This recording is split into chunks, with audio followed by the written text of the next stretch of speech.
اس وقت جو ہے بہت زور شور سے شہدائے اسلام کے پروگرام چل رہے ہیں۔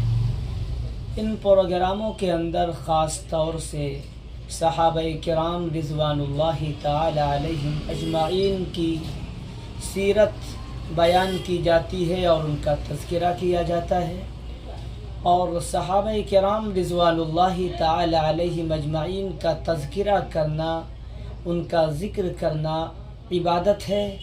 اس لیے مدح صحابہ اور صحابہ کرام علیہ رضوان اللہ تعالی علیہم اجمعین کی سیرت بڑے جوش و خروش کے ساتھ بیان کی جاتی ہے۔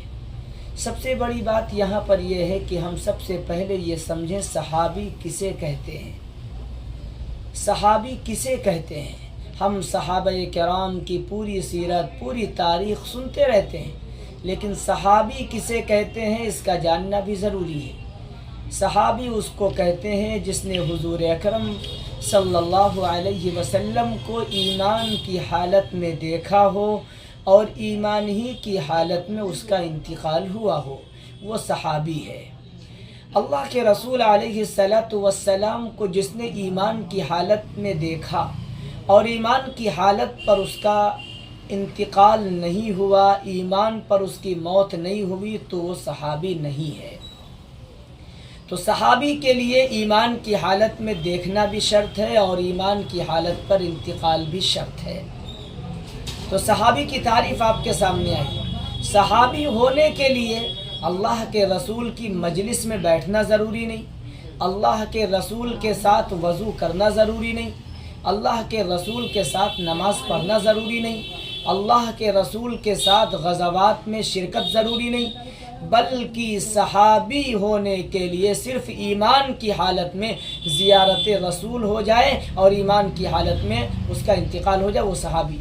اور صحابی کا مقام اور مرتبہ اتنا اونچا ہے کہ بعد والے بڑے سے بڑے ولی بھی اگر صحابی کے مقابلے میں آنا چاہیں، عمل میں ان کی برابری کرنا چاہیں، تو صحابہ کے پاؤں کے برابر بھی نہیں ہو سکتے۔ صحابی کا مقام اور مرتبہ اتنا اونچا ہے، اور یہ مقام اور مرتبہ اونچا اس لیے ہے کہ صحابہ کرام کو اللہ کے رسول علیہ السلام کی زیارت حاصل ہو گئی ہے۔ اس لیے صحابی کے لیے سب سے بڑی فضیلت یہی ہے کہ وہ صحابی رسول ہے۔ صحابی رسول اگر کوئی ہو گیا تو اس کی فضیلت کے لیے یہ بات کافی ہے۔ امیر معاویہ بھی صحابی، ابو سفیان بھی صحابی، عمرو بن عاص بھی صحابی، حضرت وحشی بھی صحابی۔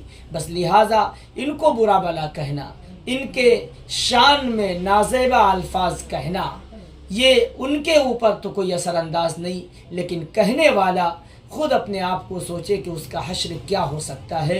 اس لیے وہ صحابی ہیں، اور صحابی کے لیے الگ فضیلت کی بات ہے۔ دوسری بات ہے صحابی ہونا ہی فضیلت کی بات ہے۔ اس سے بڑی بات کیا ہوگی کہ اللہ تعالیٰ نے اس کو صحابی بنا دیا۔